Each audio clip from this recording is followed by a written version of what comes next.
अस्सलाम वालेकुम स्टूडेंट्स। बेटे आज का जो टॉपिक है हमारा वो टॉपिक कोर्स का ये एक पार्ट है और जो ऑलरेडी हम क्लास में डिस्कस कर चुके हैं, लेकिन उसकी अगेन एक डिटेल डिस्क्रिप्शन आपके साथ डिस्कस की जा रही है। यहाँ पे मैं एक्सप्लेन की जा रही है, मैं दोबारा से एक्सप्लेन कर रही हूँ। अच्छा, ये नील्स बोहर नेम आप सबको पता है कि Niels Bohr name is associated often associated with the hydrogen spectrum because because he proposed the first successful theoretical model to explain it। Meaning कि उन्होंने सबसे पहला थ्योरेटिकल मॉडल दिया था इस पूरे स्पेक्ट्रम को, एक पर्टिकुलर रेंज नहीं, पूरे स्पेक्ट्रम को एक्सप्लेन करने के लिए। His model based on quantization of electron orbits. हालांकि इस पूरे स्पेक्ट्रम में डिफरेंट साइंटिस्ट का कंट्रीब्यूशन थी, दे ऑल कंट्रीब्यूटेड, लेकिन इसको जैसे मैंने कहा कि हाइड्रोजन स्पेक्ट्रम को हम बोहर के साथ हमने एसोसिएट किया हुआ है, क्योंकि वो पहले साइंटिस्ट है जिसने इसकी कंप्लीट थ्योरेटिकल डिस्क्रिप्शन दी थी। अच्छा, हम इसमें बाद में फोकस करेंगे, पहले हम इन तमाम स्पेक्ट्रल लाइंस को, सीरीज़ को इंडिविजुअली डिस्कस करके फिर हम इसके ऊपर आएंगे। ये हाइड्रोजन स्पेक्ट्रम की कंप्लीट पिक्चर है, ये इसकी एनर्जीज़ हैं, ठीक है, ऑर्बिट्स हैं, ये किस चीज़ को रिप्रेजेंट कर रहे हैं, इसकी मैं कंप्लीट एक अलग से आप लोग के साथ डिस्कस करूँगी। फ़िलहाल हम तमाम स्पेक्ट्रम पे एटलीस्ट 2-3 पे डिस्कस कर लेंगे, बाकी तमाम वही होंगी, ठीक है। अच्छा, सबसे पहले हम जो सबसे पहली सीरीज़ है स्पेक्ट्रम की, लाइमन सीरीज़, उसको हम सबसे पहले डिस्कस करेंगे और ये कंप्लीट डिटेल है। अच्छा, इस सीरीज़ में ये एटॉमिक स्पेक्ट्रम है पूरा, ये स्पेक्ट्रम का एक पोर्शन है लाइमन सीरीज़, जो हमारा पहला पोर्शन था उसको हम बता रहे हैं कि इलेक्ट्रॉन। अच्छा, ये सारी चीज़ें मैं आपके साथ डिस्कस करूँगी कि जो गैप है, ये गैप ग्रेजुअली आपके पास जो है, जो एनर्जी लेवल्स हैं, ये ग्रेजुअली आपके पास डिक्रीज़ होते जा रहे हैं, और इसकी एक लॉजिक है, वो क्या है हम आपके साथ मैं शेयर करूँगी आगे। n is equals to 1, n is equals to 2, 3, 4, 5। आप सबको पता है कि लाइमन सीरीज़ में क्या होता है, आपके पास किसी भी ऑर्बिट में अगर इलेक्ट्रॉन जो ट्रांजिशन कर रहा है, जो हम जम आ रहा है, वो हमेशा किस में आ रहा है, फर्स्ट ऑर्बिट में आ रहा है। अगर पहले ये पहली प्रोबेबिलिटी ये है कि n1 में आ रहा है, कहाँ से आ रहा है, 2 से, यानी कि इधर से आपके पास सेकंड ऑर्बिट से फर्स्ट ऑर्बिट में जंप कर रहा है। और ये आप, अच्छा एक ये चीज़ बताती चलूँ कि ये आपके पास फॉर्मूला है वेव नंबर का। अच्छा देखिए, पहली तो बात ये कि जो स्पेक्ट्रल लाइन जो है इस लाइमन सीरीज़ में are explain by considering that the electron fall back to, electron जो है वो fall back to n is equals to 1। कहीं से भी हो, इलेक्ट्रॉन को कहाँ आना है, n is equals to 1 from higher level, या तो 2 से, या तो इधर से 1 में आ रहा है 2 से, या तो 3 से 1 में आ रहा है, तो 4 से, या तो 5 में आना, उसको कहाँ है, 1 में ही है आपके पास, किसी भी लेवल से वो 1 में आएगा। और उस वक्त जो एनर्जी रिलीज़ होगी वो होगी in the form of ultra violet region, high energy release हो रही होती है इस सीरीज़ के अंदर, ठीक है। अच्छा, ये जो फॉर्मूला है हमारे पास, अच्छा ये जो है हमारे पास वेव नंबर है, और आपको पता है कि ये आप सब जानते हो, if you know the value of wavelength then the wave number, आपको पता है we can easily find the value of wave number and which is 1/λ। बेटे ये रेडबर्ड एक्सप्रेशन है आपके पास, Rydberg obtain a more general expression which applies to all hydrogen spectrum. ये जो एक्सप्रेशन है तमाम हाइड्रोजन स्पेक्ट्रम पे अप्लाई होती है, ना सिर्फ लाइमन पे। बेटे ये लाइमन पे, बार्मर पे, पैशन पे, ब्रैकेट पे, पी फंड पे, तमाम सीरीज़ पे ये आपके पास ये जो रेबर्ट ने जो एक्सप्रेशन ऑब्टेन की थी, ये जनरल एक्सप्रेशन, ये तमाम के तमाम हाइड्रोजन स्पेक्ट्रम पे स्पेक्ट्रल लाइंस पे अप्लाई होती है। Not just visible, not just ultraviolet, ये तमाम पे, इंफ्रारेड पे भी ये एक्सप्रेशन अप्लाई होती है। यहाँ जो है मैंने डायरेक्ट लिख दिया, आपको पता है यहाँ पे जो फॉर्मूला होता है वो क्या होता है, RH होता है, और 1/n1 का स्क्वायर माइनस 1/n2, यानी कि n1 हमेशा 1 ही रहेगा इस सिचुएशन के लिए, ओनली फॉर लाइमन सीरीज, और n2 कहाँ से 1 में क्या कर रहा है, वो जंप कर रहा है। अच्छा, यहाँ पे वैसे क्या लिखा होगा, R होगा, जो क्या है, रेडबर्ड कांस्टेंट है। अच्छा, दूसरी बात ये बड़ी ये आपकी इन्फॉर्मेशन के लिए, रेडबर्ड कांस्टेंट जो है हर एलिमेंट का क्या होता है, डिफरेंट होता है, स्लाइटली सा डिफरेंस होता है ये कांस्टेंट, लेकिन एलिमेंट टू एलिमेंट क्या कर रहा था, वेरी कर रहा था, बल्कि ये बोहर एटॉमिक मॉडल की एक लिमिटेशन थी कि उन्होंने इन सबको, रेडबर्ड कांस्टेंट को तमाम एलिमेंट के लिए क्या माना था, सेम माना था, ठीक है। और इस रेडबर्ड कांस्टेंट की वैल्यू 1.0967776 इस तरह से इसकी एक्यूरेट जो वैल्यू है। बेटे हम इसको ना, इस फंक्शन को बड़ी इंपॉर्टेंस देते हैं। उसका रीज़न हमारे पास ये होता है कि ये एक वेक्टर है, अगर से हम वेवलेंथ से कंपेयर करें, ये एक वेक्टर क्वांटिटी है, और आपको पता है कि वेवलेंथ एक क्या है, lambda is a scalar quantity. तो आप ये कह सकते हो vector effect of lambda is the wave number. Wave number क्या है, उसका वेक्टर जो इफेक्ट देखेंगे हम स्केलर क्वांटिटी के, वो आपके पास क्या है, वेव नंबर है।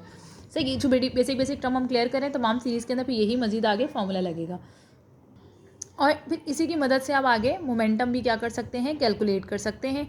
तो ये बहुत इंपॉर्टेंट चीज़ है कि हम लैम्डा की क्यों नहीं लिख रहे, वेव नंबर क्यों लिख रहे हैं। पहली बात तो ये कि लैम्डा का जो इन्वर्स होता है वो वेव नंबर होता है, और लैम्डा जो है वो स्केलर फंक्शन है, और ये आपके पास क्या है, वेक्टर है। और जब ये वेक्टर आ जाता है इसकी मदद से हम मोमेंटम फाइंड आउट कर सकते हैं, और मोमेंटम के लिए हमें वेक्टर यहाँ पे सिचुएशन क्या होती है, रिक्वायर्ड होती है। सही है।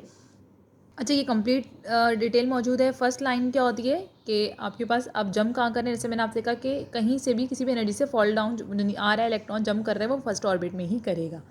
तो 1 है, और सेकंड से कर रहा है। सेकंड लाइन कब होती है, जब आपके पास फर्स्ट में जंप कर रहा है बट फ्रॉम थर्ड लाइन।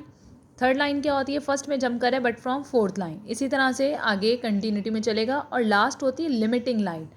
अच्छा, लिमिटिंग लाइन क्या होती है, आप ये कंसीडर करते हैं कि इस ये लास्ट है, ये लास्ट है आपके पास। उसके बाद जो आपके पास इलेक्ट्रॉन होगा वो एक, we treat this electron as a free electron, यानी कि वो न्यूक्लियर पावर से क्या हो जाएगा, यहाँ न्यूक्लियस है और न्यूक्लियस और ऑर्बिट्स के दरमियान फोर्स ऑफ अट्रैक्शन होती है। जब वो इस रीजन के अंदर चला जाएगा तो इस रीजन के अंदर जाने के बाद क्या होगा कि वो we treat the electron as a free electron, ये बैलेंस ऑर्बिट है। और उसके बाद जब इलेक्ट्रॉन चला जाएगा तो इस लाइन को क्या कहा जाएगा, लिमिटिंग लाइन। तो यहाँ पे आपके पास नंबर ऑफ ऑर्बिट हम क्या मान रहे हैं, इनफाइनाइट मान रहे हैं। 1 से कहाँ से जंप करें, इनफाइनाइट से। ठीक है बेटे, this is the second series of Bohr atomic model ना, ऑफ हाइड्रोजन का।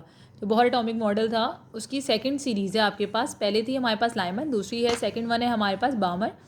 ठीक है, अब इसमें क्या होता है आपके पास, the spectral line in Balmer series are explain by considering that electron fall back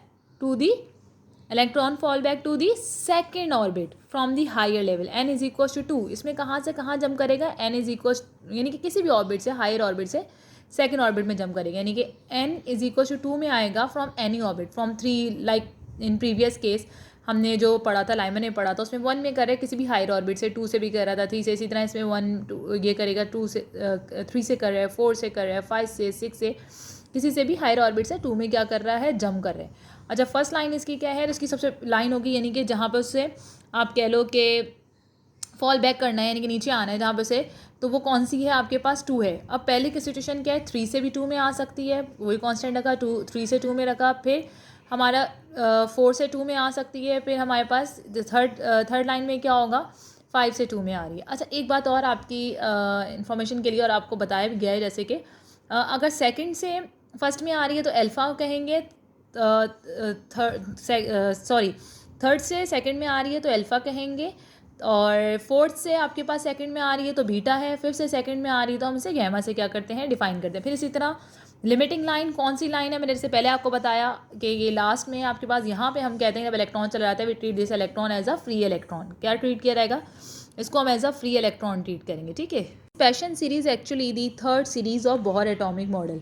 The spectral line in Paschen series are explained by considering that the electron fall back to the n is equals to 3, and the energy which is released in this series is in the range of infrared from higher level. Higher level से, किसी भी higher level से वो किस में आ रही है, third के अंदर क्या कर रही है, जंप कर रही है। सही, यही बात आप लोगों को क्लियर है।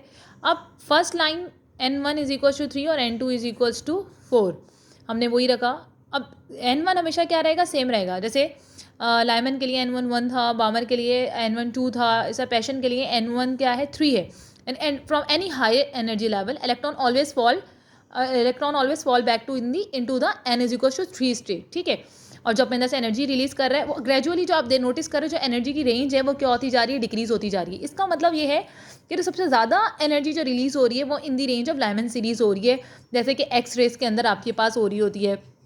ठीक है, अब जैसे डिफरेंट एनर्जीज़ हैं, आप लोग को पता है, पहले भी आपने काम किया और आगे एक्सरेस में भी मजीद हम देखेंगे कि एक्सरेस की रिलीज़ होने वाली एनर्जी कम है, कम है कह रही हूँ, अलग है, अल्ट्रा वायलेट अलग रेंज है, विजिबल अलग है। तो इन्होंने बाकायदा शो किया हुआ है कि ये कब प्रोड्यूस हो रही है आपके पास, एक्सरेस कब है, अल्ट्रा वायलेट कब है, इंफ्रारेड कब है, किस एनर्जी लेवल से किस एनर्जी लेवल में क्या हो रही ट्रांजिशन हो रही है। ठीक है, अगेन वही राइट कांस्टेंट है कि 2 मैंने आपके लिए यहाँ पे इंडिकेट किए हैं, फर्स्ट लाइन, सेकंड लाइन, इसी तरह लिमिटिंग लाइन वही है दोबारा जो लास्ट 2 स्पेक्ट्रम के अंदर आपके पास हमने देखा है, लास्ट 2 सीरीज़ के अंदर देखा है, सही है। इसी तरह से सिमिलर आप लाइमन, बामर, पैशन, फिर आप करोगे ब्रैकेट देन पेफंड।